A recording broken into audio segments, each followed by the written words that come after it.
Good evening everyone, कैसे हैं आप सभी। उम्मीद करते हैं आप सब अच्छे ही होंगे, हम भी अच्छे हैं, आप भी अच्छे ही होंगे, उम्मीद कर रहे हैं आपसे, है कि ना। और हो सकता है कि आप सभी का पढ़ाई जो है बहुत अच्छे तरीके से चल रहा होगा, हमारा भी और आपका भी, क्योंकि बिना पढ़े हुए हम भी नहीं आते हैं और आपको भी बिना पढ़ाए नहीं जाने देंगे। इसलिए चलिए हम लोग पढ़ते हैं जहाँ तक हम लोग पढ़ चुके थे। और आज के ज़माने में चल रहा है हमारा कॉकरोच, और इस कॉकरोच के टॉपिक को छोड़ करके हम अगले अपने टॉपिक को पढ़ेंगे, ठीक है। और इसका नाम है प्लास्टिड। हम पिछले क्लास में पढ़ चुके थे माइटोकॉन्ड्रिया के बारे में हमने पढ़ा। माइटोकॉन्ड्रिया से पहले हमने पढ़ा एंडोप्लाज्मिक रेटिकुलम के बारे में, राइबोसोम के बारे में हमने पढ़ा, और सारी चीज़ को हम लोग क्या कर चुका, ख़त्म कर चुका। अब इसके बाद हम जो है अगले टॉपिक को पढ़ेंगे जिसका नाम है प्लास्टिड। क्या नाम बाबू? प्लास्टिड। यानी प्लास्टिड जो है ना हमारा होता क्या है, प्लास्टिड मतलब क्या बोलते हैं इसको? लवक बोलते हैं। क्या बोलते हैं इसको हम लोग? लवक, ठीक है। अब हम आज जानेंगे प्लास्टिड के बारे में। फिलहाल देश दुनिया से तो मतलब है नहीं हम लोग को, कि है जी, मतलब रखना पड़ता है दोस्त। आजकल हमारे पास हो कह रहे हैं अच्छे, हमारे पास नेता नहीं है। वैकेंसी आ रहा है तो एग्ज़ाम हो रहा है, और एग्ज़ाम हो रहा है तो सारे के सारे जो कंटेंट रद्द हो जा रहे हैं। अभी हाल ही फिलहाल में देखे होंगे आप लोग, नीट का भी एग्ज़ाम हुआ ना जी, नीट का भी एग्ज़ाम हुआ, ADEO का एग्ज़ाम भी हुआ, ADEO का एग्ज़ाम भी हुआ, सिविल कोड का भी उससे पहले भी एग्ज़ाम हुआ था। सिविल पियोन वाला हुआ था ना, सिविल पियोन वाला हुआ था ना, सिविल पियोन वाला हुआ था, जब वो भी एग्ज़ाम क्या हो गया। ये तीनों के तीनों जो एग्ज़ाम क्या हो चुके हैं, रद्द हो चुके हैं। यानी कहने का मतलब है कि हमारे पास साधन तो है, लेकिन एग्ज़ाम करवाने के लिए अच्छा सा सेंटर नहीं दिया जा रहा है। पेपर आखिर लीक कैसे हो जा रहा है जी? पेपर आखिर लीक कैसे हो रहा है? हम ही लोग जैसे कर रहे हैं, चाहे आप ही लोग ऐसे लोग कर रहे हैं? कौन कर रहे हैं बताइए? आप ही लोग, या तो सारा सिस्टम का भी दोष है। चलिए खैर, ये सब तो होते ही रहता है, क्या करना है। और यही में हमको पास करके मतलब पढ़ लिख करके जॉब भी सिलेक्ट करना है, और किसी बच्चे का सिलेक्शन नहीं भी होता है तो इसके लिए निराश नहीं होना है, लगातार मेहनत आप लोगों को करना है। अगर मेहनत करिएगा तभी चीज़ों को आपके अंदर से उसको दूर किया जा सकता है, अन्यथा कोई दूसरा साधन नहीं है मेरे दोस्त। इसलिए मेहनत परस्पर आपको करना पड़ेगा। आज हंस के करिए या फिर रो के करिए, आपको ही मेहनत करना है। दूसरा आपको मेहनत करने वाला कोई नहीं आएगा। आपको ये कोई नहीं बताने आएगा कि मेरे हाथ में आपका ज्वाइनिंग लेटर है, लो ज्वाइन करो। ऐसा कुछ नहीं होता। खुद के बल पे आपको पढ़ना है, खुद के बल पे आपको चीज़ों को करना है। सारे के सारे खुद ही करना है आप सभी को, सारे के सारे क्या करना है, तो खुद ही आप चीज़ों को क्या करना है, कंप्लीट करना है। यानी जितने भी चीज़ है वो सारे के सारे क्या करना पड़ेगा, आपको खुद ही कंप्लीट करना पड़ेगा। ये कोई ज़रूरी नहीं होता है, ये कोई ज़रूरी नहीं है कि दूसरा कोई ला करके आपको दे देगा। वो अलग बात है कि आपके पिताजी के पास संपत्ति कुछ ज़्यादा है, वो अलग बात है, ठीक है। लेकिन चलिए हम लोग पढ़ेंगे, ऑन द टॉपिक हम लोग आते हैं। फालतू बकवास करने से कोई फ़ायदा है भी नहीं, और सिलेबस को हम लोग जीते जी कंप्लीट कर लें, वही सबसे बड़ी बात है ना। और पसीना काफ़ी हो रहा है, क्योंकि हम लोग सब पसीना हो रहा है तो हम सब जानते भी हैं, जानते ना जब लोग कि जो पानी से नहाता है वो लिबास बदलता है, और जो पसीने से नहाता है वही इतिहास बदलता है। और इस दौर में लोग कमज़ोर नहीं होते दोस्त, इस दौर में लोग पढ़ने में कमज़ोर नहीं होते, हम लोग पढ़ते ही नहीं है। सबसे बड़ी बात यह है, ठीक है। यानी पढ़ने में कोई बच्चे जो है कमज़ोर नहीं होते हैं, हम लोग पढ़ते ही नहीं हैं। और जब तक हम लोग पढ़ेंगे नहीं तब तक आगे बढ़ेंगे नहीं। इसलिए मोदी जी कहते हैं सबका साथ सबका विकास। और आइए ऑन द टॉपिक, और इसका नाम है प्लास्टिड। क्या नाम बाबू? प्लास्टिड। प्लास्टिड, इसको हम लोग क्या बोलेंगे? लवक। क्या बोलते हैं बाबू इसको हम लोग? लवक। यानी प्लास्टिड को हम लोग क्या बोल सकते हैं? लवक। यानी प्लास्टिड जो होते हैं हमारे क्या होंगे बाबू, एक तरीके से देखिए यहाँ पे लिखा हुआ है, लिखा हो क्या, हमारा नोट्स है। और नोट्स जो है आप सभी को टेलीग्राम चैनल पर और स्टडी विद बिट्टू बार बार आप लोग को बोल रहे हैं कि फॉलो कर लीजिए आप लोग, ठीक है। आप सभी के लिए बेस्ट रहेगा, ठीक है। अगर नहीं भी करते तो वो आपकी प्रॉब्लम है, बता सकते, मेरा काम है। इस चैनल का नाम है स्टडी विथ बिट्टू, सर्च मारिएगा आ जाएगा आपको, है ना। उसको सब्सक्राइब कर लीजिएगा और उसमें आपको मिल जाएगा ये PDF, ठीक है। इसके बाद हम लोग क्या पढ़ते हैं, प्लास्टिड के बारे में पढ़ते हैं। और प्लास्टिड जो होता है, एक तरीके से आप सभी को पता हो कि प्लास्टिड जो होते हैं, लवक जो होते हैं, ये पौधों में पाए जाते हैं। प्लास्टिड किसमें पाए जाएंगे, तो पौधों में पाए जाते हैं। यानी पौधों में भी किसमें, तो पौधों में भी 3 प्रकार के लोग होते हैं, ठीक है। हमने जाना कि प्लास्टिक जैसे कि क्लोरोफिल होते हैं, क्लोरोफिल के अंतर्गत जो होते हैं पौधे का रंग क्या होता है, पौधे का पत्तियों का रंग जो होता है वो हरा होता है। और उस लवक में से हमारा एक खास लवक है जिसको हम लोग बोलते हैं प्लास्टिड। और ये प्लास्टिड जो होता है ये हमारे क्या होता है बाबू, तो ये हमारे कोशिकाओं में पाए जाते हैं, यानी पौधों की कोशिकाओं में पाए जाते हैं, और ये बिल्कुल भी जंतुओं में नहीं पाए जाते हैं। अगला लवक, यानी लवक केवल पौधों कोशिकाओं में पाए जाते हैं, और ये कोशिका में पाए जाने वाले सभी कोशिकाओं में बड़ा कोशिकांग है। यानी माइटोकॉन्ड्रिया क्या था, तो वो जंतु कोशिका में था, लेकिन इसमें क्या बोल रहा है कि पादप कोशिका में, यानी पादप कोशिका में क्या बोल रहा है कि पादप कोशिका में क्या बोल रहा है कि पादप कोशिका में, पादप कोशिका में पाए जाने वाले सबसे बड़ा कोशिकांग है लवक। सबसे बड़ा कोशिकांग है लवक। सबसे बड़ा कोशिकांग है लवक। वॉइस क्लियर है सबका? सबसे बड़ा कोशिकांग जो है हमारा कौन सा है? लवक। क्या है बाबू? लवक, है ना। ये क्या है हमारा? लवक। इसको बोलते हैं प्लास्टिड। अगला क्या बोल रहे कि लवक में खास पिगमेंट पाए जाते हैं। वर्णक के आधार पर लवक को 3 भागों में बांटा गया है ना। यानी लवक के आधार पर किसने आधार बाबू, यानी पिगमेंट के आधार पर इनको 3 भागों में बांटा गया है। और पहले भाग को हम लोग क्या बोलते हैं? पहले भाग को हम लोग बोलते हैं वर्णी लवक। वर्णी लवक। इसको क्या बोलते हैं? दूसरे को बोलते हैं अवर्णी लवक। अवर्णी लवक। और तीसरे को हम लोग क्या बोलते हैं? ठीक लिख रहे हैं जी ना? ठीक है ना। हरित गड़बड़ा गया ना जी। अवर्णी लवक और वर्णी लवक, ठीक है, ठीक तो है। यहाँ पे मिस्टेक हो गया है स्पेलिंग, देखिए यहाँ पे वर्णी कर लीजिएगा, पीडीएफ होगा तो सुधार लेंगे ना तो फिर दे देंगे। वर्णी लवक और अवर्णी लवक। और तीसरा, पहला हमारा क्या होगा? तीसरा, ये तीसरा होता है हमारा हरित लवक। क्या होता है हमारा? हरित लवक, ठीक है। और यही को हम लोग बोलते हैं क्लोरोप्लास्ट, क्रोमोप्लास्ट। और क्या बोलेंगे जी? इसको बोलते हैं वर्णी, क्या बोलेंगे? तो क्रोमोप्लास्ट की क्लोरोप्लास्ट, क्रोमोप्लास्ट। इसको क्या बोलते हैं हम लोग? क्रोमोप्लास्ट। इसको बोलते हैं क्रोमोप्लास्ट। और इसको हम लोग क्या बोलते हैं? क्लोरोप्लास्ट। CLOR, chloroplast. और इसको हम लोग क्या बोलते हैं? इसको बोलते हैं ल्यूकोप्लास्ट। ल्यूकोप्लास्ट। यानी 3 प्रकार के हमारे पास क्या होता है बाबू? अरे मिस्टेक हो रहा है क्या जी? अवर्णी लवक हम ल्यूकोप्लास्ट में बोलते हैं जी। 1 मिनट।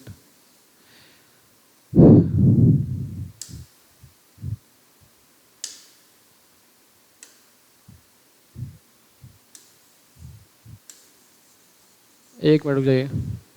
यहाँ पे क्या बोल रहा है? यहाँ पे बोल रहा है कि जो हरित लवक होगा इसको हम लोग क्या बोलते हैं? इसको बोलते हैं क्लोरोप्लास्ट। क्या बोलते हैं इसको हम लोग? इसको बोलते हैं क्लोरोप्लास्ट। इसको बोलेंगे क्या बाबू? क्लोरोप्लास्ट, ठीक है। और दूसरा जो हमारा होगा अवर्णी लवक। अवर्णी लवक हम क्या बोले? तो ल्यूकोप्लास्ट। और अवर्णी लवक क्या बोलेंगे हम लोग? ल्यूकोप्लास्ट, ठीक है, ल्यूकोप्लास्ट। और वर्णी लवक हम लोग क्या बोलते हैं? तो क्रोमोप्लास्ट। क्या बोलेंगे इसको? क्रोमोप्लास्ट। यानी 3 प्रकार के हमारे पास लवक है। पहला हमारा हरित लवक, दूसरा वर्णी लवक, और तीसरा हमारा क्या है?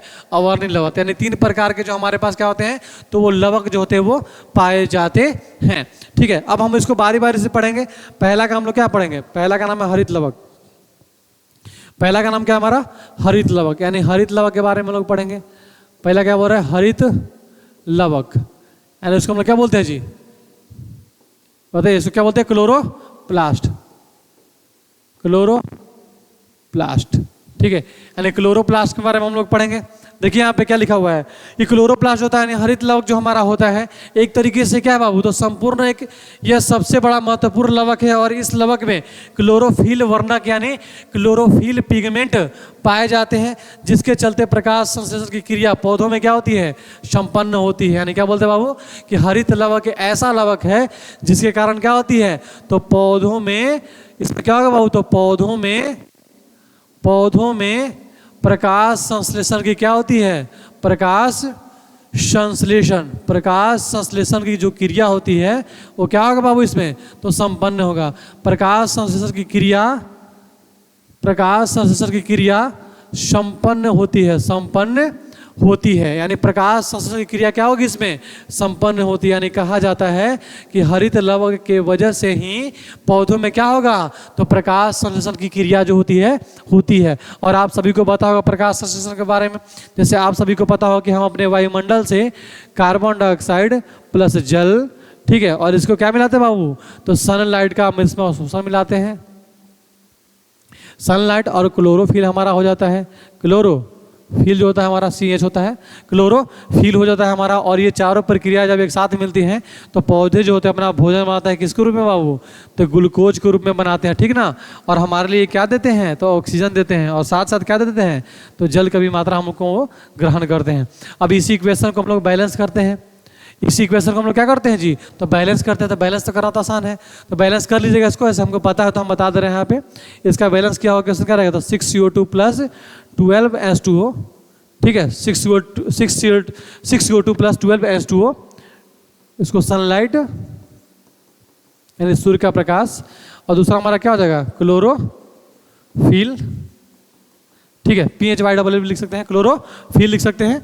और इसके बाद क्या होगा हमारा C6H12O6 जो होता है, और उसके बाद 6O2 और प्लस 6 क्या होगा हमारा, तो H2O। ये इक्वेशन जो होता है हमारा क्या होता है, बैलेंस होता है। यानी हम यहाँ पे ज्ञान करते हैं कि पौधे जो होते हैं अपने भोजन को वो किस रूप में ग्रहण करते हैं बाबू, तो ग्लूकोज के रूप में। यानी जो हमारा क्या दिया हुआ है, ये ग्लूकोज का सूत्र है, ये क्या दिया बाबू, ग्लूकोज का सूत्र है। और पौधे जो होते हैं ग्लूकोज के रूप में क्या करते हैं, तो भोजन को व्यवस्थित करते हैं। उसके बाद बोल रहा है हमारा कि हरित लवक, बल्कि हरित लवक मुख्यतः हरी पत्तियों तथा हरी पत्तियों की मेसोफिल कोशिका में पाए जाते हैं। और सभी कोशिकाओं के हरित लवक प्रकार सूक्ष्मदर्शी से देखने पर समान दिखाई नहीं पड़ते हैं। यानी क्या पाया जाए बाबू, तो ये पत्तियों के मेसोफिल में पाया जाता है। यानी पत्तियों क्या बोल रहा है कि पत्तियों में किसमें, तो मेसोफिल में, किस बाबू, तो मेसोफिल में पाए जाते हैं। और इनकी संरचना जो होती है क्या होती है, बहुत ही क्या होती है, छोटी होती है, जिसकी वजह से इसको हम लोग नगण्य क्या से आंखों से नहीं देख सकते हैं, इसको हम लोग नगण्य आंखों से बिल्कुल भी नहीं देख सकते हैं, है ना। अगला बोल रहा है कि एक कोशिका में 1 से लेकर 80 तक हरित लवक हो सकते हैं, जिसकी व्यास जो होता है ये 4 से 10 PM यानी मिलीमीटर भी इसको बोल सकते हैं, PM तक मोटाई में, या फिर 3.4 PM तक हो सकती है। इसको एक बार अपने से यूनिट पर ध्यान दे लीजिएगा, देख लीजिएगा, कभी कभी एग्जाम में पूछ देता है इसको। अगला क्या बोल रहे कि एक कोशिका में 1 से लेकर 80 तक तो हो गया। इसके बाद बोल रहे कि हरित लवक को जब प्रकाश सूक्ष्मदर्शी द्वारा अध्ययन हुआ तो इसकी संरचना कुछ इस प्रकार निर्धारित हुई थी। यानी कहने का मतलब क्या कि क्या किए बाबू, तो हम उसको नंगे आंखों से देख नहीं सकते हैं, तो उसको देखने के लिए क्या चाहिए, तो हमको माइक्रोस्कोप की आवश्यकता पड़ेगी। अब हम माइक्रोस्कोप से हम क्या करते हैं बाबू, तो हरित लवक को हम लोग देखते हैं। यानी हरित लवक को देखते हैं तो क्या संरचना मिलता है, बोल रहे कि हरित लवक दोहरी झिल्ली चिकनी झिल्ली से घिरी होती है, दोहरी चिकनी झिल्ली से घिरी होती है, और यह दोहरी झिल्ली पारागम्य होती है तथा प्रोटीन की बनी होती है। यानी क्या बोल रहा है कि जो बाहरी का जो झिल्ली होगा उसको हम लोग क्या बोलते हैं, तो प्रोटीन की बनी होगी, और दोहरी झिल्ली से बनी होगी, और बिल्कुल भी किससे बना होगा, तो प्रोटीन से मिलकर वो बना होगा। यानी दोहरी झिल्ली जो होगी किससे मिलकर बना रहेगा, तो प्रोटीन से मिलकर बना रहेगा। यानी प्रोटीन से मिलकर बना रहेगा, प्रोटीन से मिलकर क्या रहेगा बाबू, प्रोटीन से मिलकर बना रहेगा, ठीक है, कोई दिक्कत, प्रोटीन से मिलकर क्या रहेगा बाबू, तो बना रहेगा। अगला क्या बोल रहा है हमारा, अगला बोल रहा है कि दोहरी झिल्ली से घिरा हुआ तरल युक्त गुहा, यानी तरल युक्त गुहा को हम लोग कैविटी बोलते हैं। तरल युक्त गुहा को अस्ट्रोमा या फिर अस्ट्रोमा कहते हैं। और आप सभी को पता होगा कि अस्ट्रोमा क्या होता है जी, ठीक है, तो उसमें छोटे छोटे संरचनाएं पाए जाते हैं। यानी मान लो कि इसका ये है अंग है, तो इसके छोटे छोटे क्या होते हैं, संरचनाएं पाए जाते हैं, और इसी को हम लोग क्या बोलते हैं, अस्ट्रोमा बोलते हैं। और क्लोरोफिल में ये पाए जाते हैं। बोले क्लोरोफिल यानी अस्ट्रोमा लेमिला के बीच एक चपटी वृत्ताकार थैली के एक समूह में व्यवस्थित रहते हैं, जिसे थैलाकोइड कहा जाता है। एक तरीके से किस में व्यवस्थित रहेगा, तो एक समूह में, झुंड में रहते हैं हमेशा, है ना। और वही झुंड को हम लोग क्या बोलते हैं, तो थैलाकोइड बोलते हैं। हम लोग क्या बोलते हैं उसको, थैलाकोइड बोलते हैं, ठीक है। और थैलाकोइड नामक थैली में एक क्लोरोफिल पाया जाता है, और क्लोरोफिल के अणुओं को समूह को हम लोग क्या बोलते हैं, तो क्वांटासोम कहते हैं। यानी क्लोरोफिल जब एक समूह संरचनाओं में रहते हैं तो उस संरचनाओं को हम लोग क्या बोलते हैं, तो उस संरचनाओं को हम लोग बोलते हैं क्वांटासोम।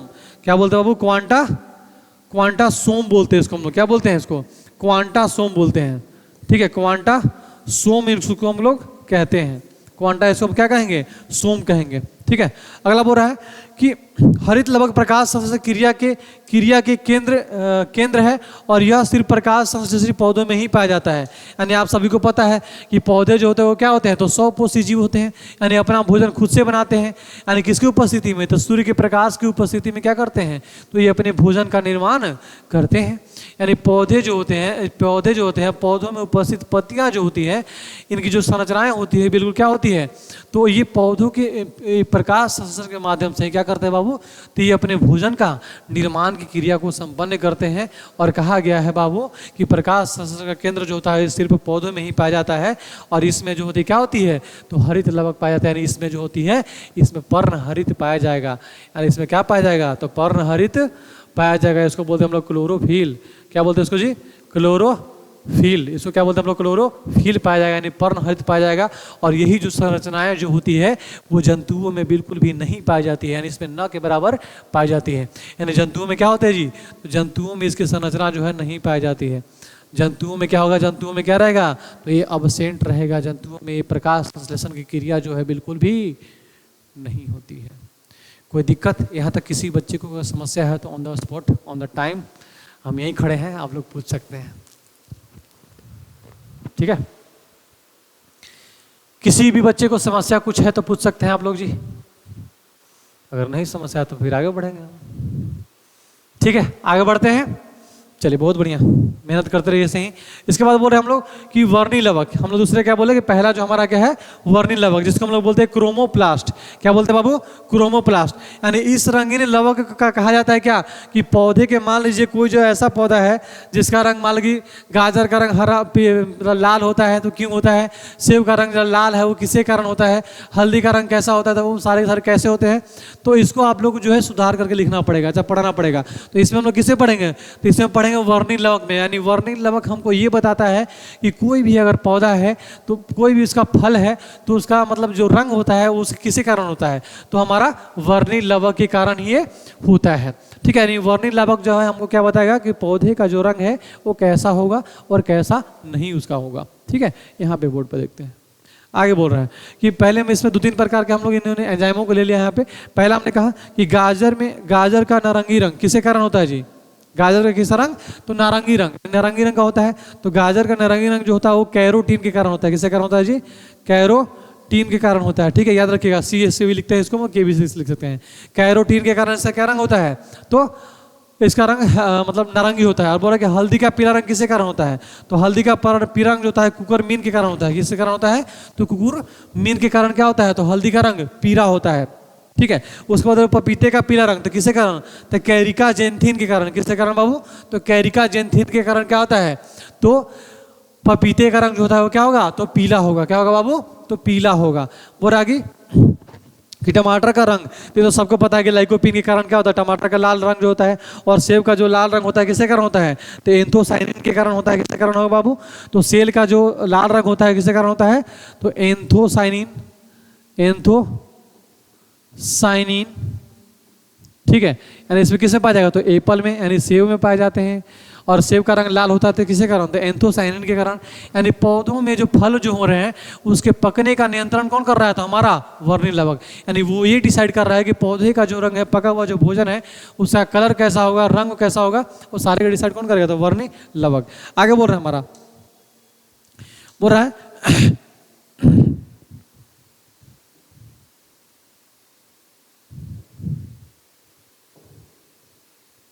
इरेजर कहाँ नहीं आता जी।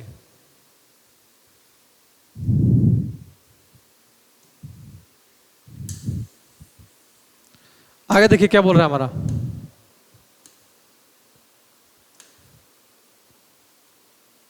आगे बोल रहा है कि सभी रंगों के लिए उत्तरदायी कौन हमारा है बाबू, तो वर्णी लवक है। ठीक है, कौन है, वर्णी लवक। बोला कि सभी रंगों के लिए उत्तरदायी ऐसे क्या हो जा रहा है जी,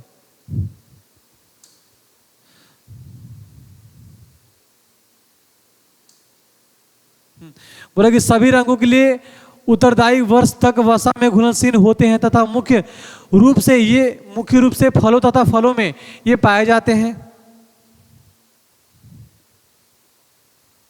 एक मिनट रुकिएगा, हेलो,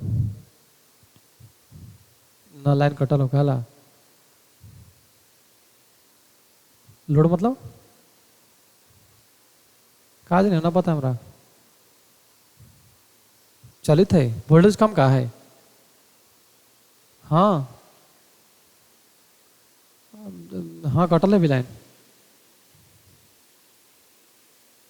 कौन फेज में तो रहो कौन वाला पोला पर वो वाला पोला पर सगी पोला पर से हो जब सामने से ना हमारे ऊपर पोलवा से सामने वाला से पोलवा से पर से हमारे ना अलग अलग है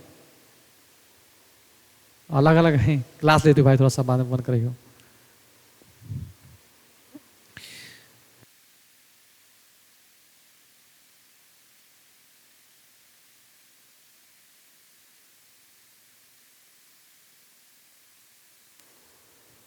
हेलो हाँ ठीक है साउंड आ रही है ना ठीक है।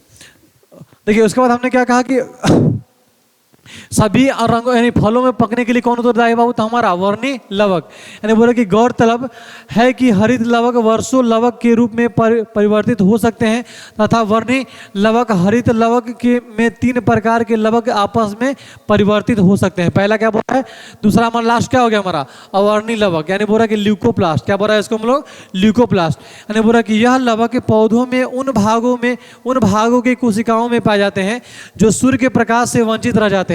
जैसे कि हमारा आलू का तना हो जाता है नीचे वाला भाग जो होता है उसको मतलब क्या होता है जैसे कि हमारा लिखा हुआ है यहाँ पे कि जड़ भूमिगत तना जैसे कि आलू हो गया हमारा प्याज भी हो जाता है। दूसरा क्या बोलता है यह लवक मुख्य रूप से पाया जाता है यानी क्या बोल रहा है कि अवर्णी लवक का वह भाग जो क्या होते हैं बाबू सूर्य के प्रकाश से क्या होता है बाबू छुप जाते हैं यानी क्या होता है बाबू सूर्य के प्रकाश से वो छुप जाते हैं। तो वैसे लवक हम लोग क्या बोलते हैं तो अवर्णी लवक। और इसमें एग्जांपल क्या हो सकते हैं तो बोले कि स्टार्च का संग्रहण करने वाला तो इसको हम लोग क्या बोलते हैं तो एमाइलोप्लास्ट। इसको हम लोग क्या बोलेंगे तो स्टार्च का संग्रहण करने वाले को हम लोग क्या बोलते हैं तो एमाइलोप्लास्ट बोलते हैं। उसको क्या बोलते हैं बाबू इसको हम लोग एमाइलोप्लास्ट बोलते हैं। इसको हम लोग क्या बोलेंगे तो इसको बोलते हैं एमाइलोप्लास्ट यानी स्टार्च का संग्रहण कौन करेगा तो एमाइलोप्लास्ट करेगा। उसके बाद क्या जी तो प्रोटीनोप्लास्ट का कौन तो प्रोटीन संग्रहण करने वाले को हम लोग बोलते हैं प्रोटीनोप्लास्ट। और एलियोप्लास्ट किसको बोलते हैं तो प्रोटीन संग्रहण करने वाले को हम लोग एलियोप्लास्ट बोलते हैं। और इलियोप्लास्ट किसको बोलते हैं तो वसा का संग्रहण करने वाले को हम लोग क्या बोलते हैं तो इलियोप्लास्ट बोलते हैं इलियोप्लास्ट बोलते हैं इसको हम लोग ठीक है। अब इसके बाद हमारा आ गया तारकाय। इसके बाद हमारा क्या आ गया तारकाय एक लाइन का है बस इसको खत्म ही कर देते हैं आज 1 मिनट।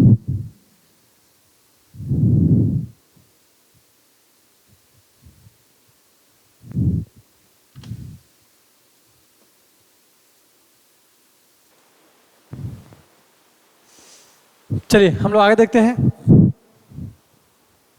हमने क्या कहा उसके बाद हमने पढ़ लिया अवर्णी लग और अवर्णी और वर्णी और हरित लग में किसी को कोई समस्या है तो बता सकते हैं ठीक है। बाकी हम लोग आगे बढ़ेंगे इस सबको नोट्स एक बार देख लीजिएगा आप लोग पढ़ लीजिएगा बढ़िया से बड़े बहुत बेस्ट रहेगा आप सबके लिए।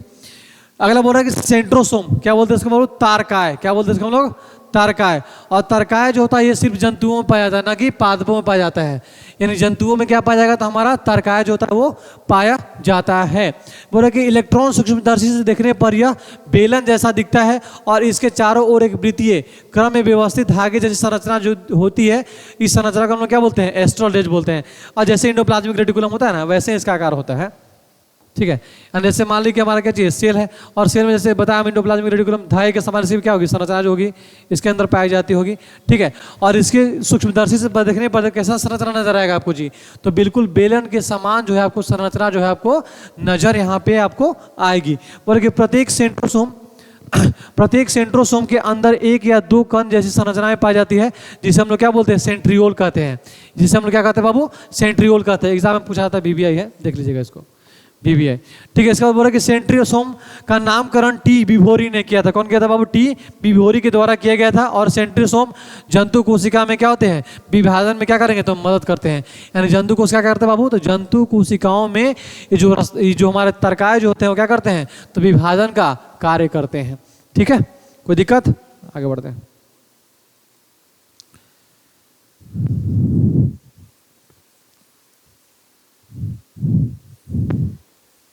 आगे हमारा क्या बाबू आगे हमारा है रसधानी। क्या हमारा है रसधानी। जिसको बोलते हैं वैक्यूल्स। क्या बोलते हैं? वैक्यूल्स बोलते हैं। जैसे कि आप लोगों ने लाइसोसोम देखा होगा, तो लाइसोसोम के बीच बीच में क्या होती है? संरचनाएं कुछ पाई जाती हैं। यानी इसमें जैसे मान लीजिए कि हमारा क्या है, एक कोशिका है और कोशिका के बीच में क्या पाया था, तो इसमें भी हमारा लाइसोसोम है, बहुत सारा ऑर्गेनल है। और इसी के बीच में क्या पाया था? छोटे छोटे संरचनाओं में हमारा क्या पाए जाते हैं? तो वैक्यूल्स पाए जाते हैं। क्या बोलते हैं उसको हम लोग? वैक्यूल्स पाए जाते हैं। यानी जैसे कि एंडोप्लाज्मिक रेटिकुलम हमने देखा था, चाहे हमने उस पर देखा था, क्या बोलते हैं उसको हम लोग? क्या देखा था हमने जी? इसको देखो, देखिए यहाँ पे कहाँ थे, भुला भी जाते हैं आप लोग।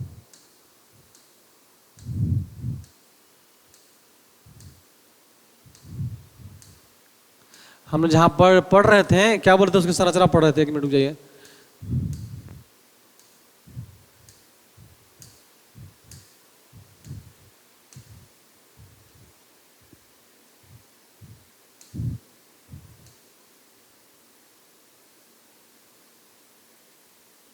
ठीक है, जब हम लोग क्या पढ़ रहे थे? संरचना पढ़ रहे थे ना जी, गोल्जी काय का संरचना पढ़ रहे थे ना, कि गोल्जी काय की जो संरचना होती है बिल्कुल कैसी होती है? तो बिल्कुल महीम होती है, ऐसी होती है, बिल्कुल भी होती ना जी ऐसी। न्यूरॉन सेल जैसे बताया था कि मस्तिष्क में क्या होती है?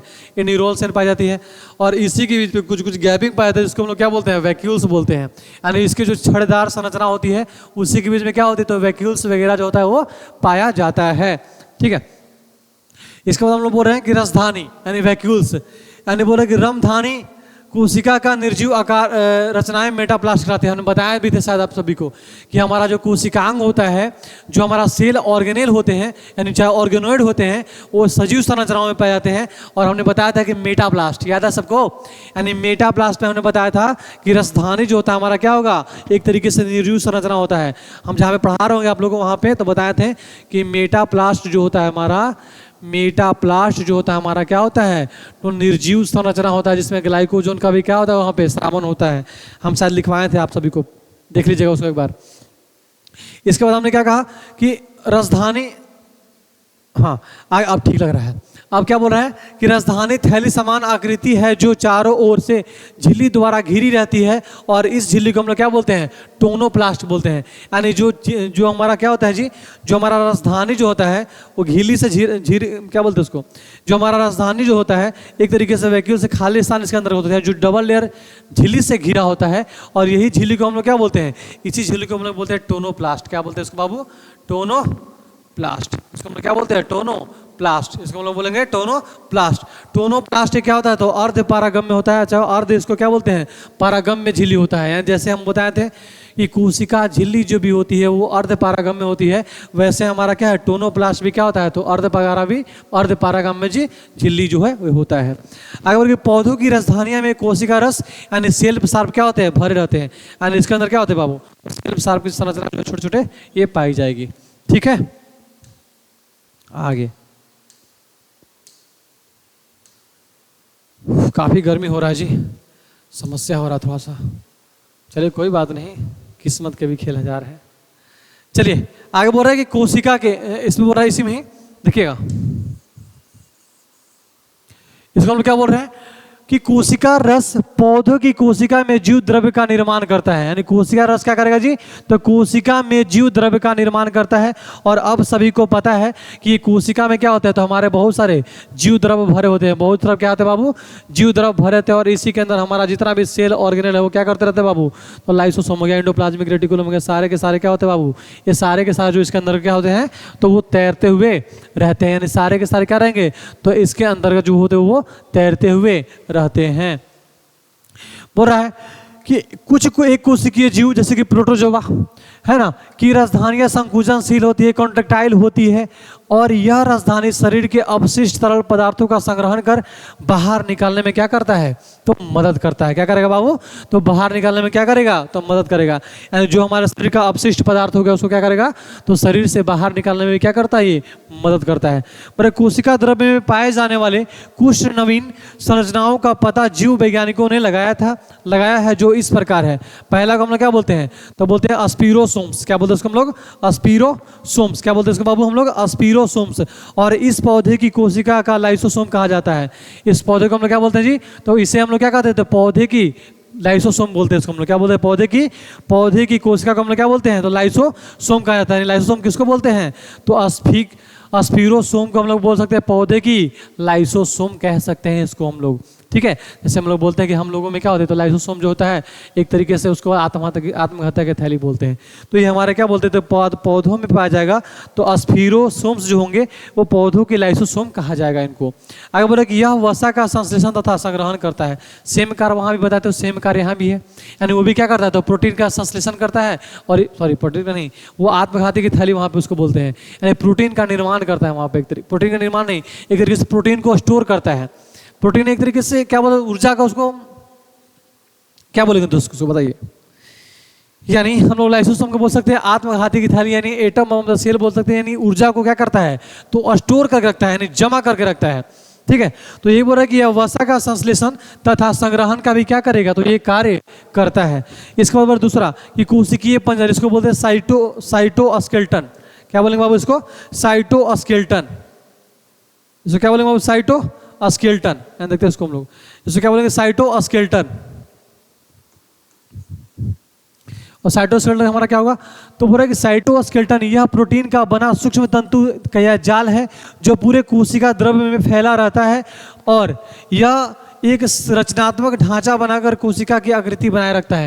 यानी कोशिका का जो आकार है वो किस पे डिपेंड करेगा, तो हमारे इस पे पर डिपेंड करेगा, कोशिकीय पंजर पे करेगा। यानी हमारा जो स्केलेटन होता है, एक तरीके से मान लीजिए हमारा जो शरीर है एक ढांचा में ढाला गया है इसको, तो कहीं ना कहीं एक वे में ढाला गया है। जैसे कि हमारा हाथी का आकार है, तो इसमें भी बहुत सारे हड्डी लगे हुए हैं, हमारा इसमें हमारा क्या है, बहुत सारे हड्डी जो है ये लगे हुए हैं, और इसी को हम लोग क्या बोलते हैं, तो कोशिकीय पंजर या फिर साइटोस्केलेटन बोलते हैं, जो कि हमारा एक तरीके से शरीर के ढांचा को निर्माण करने में क्या करता है, तो मदद करता है।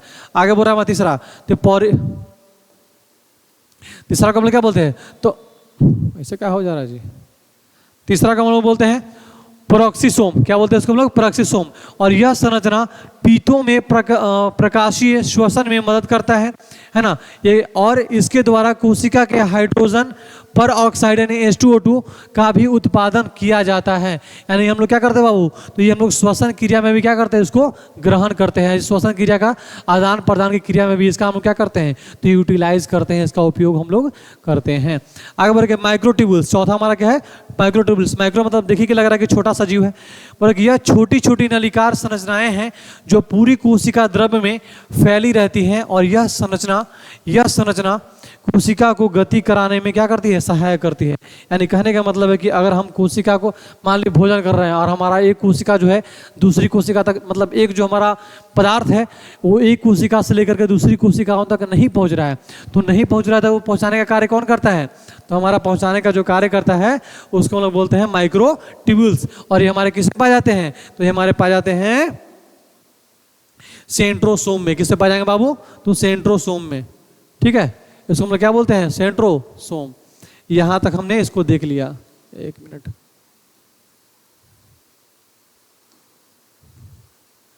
इसको हम लोग क्या बोलते हैं बाबू, सेंट्रोसोम, या फिर इसको, या फिर नहीं, कंफर्म,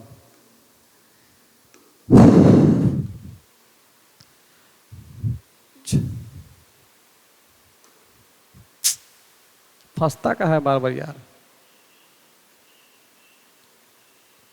यानी यहाँ पे क्या बोले कि माइक्रोट्यूब्यूल्स या छोटी छोटी संरचनाओं को एक कोशिका से दूसरी कोशिकाओं तक ले जाने का कौन करेगा, तो हमारा काम कौन करेगा बाबू, तो वैक्यूल्स। कौन करेगा, वैक्यूल्स। इसको हम लोग क्या बोलते हैं, वैक्यूल्स, ठीक है।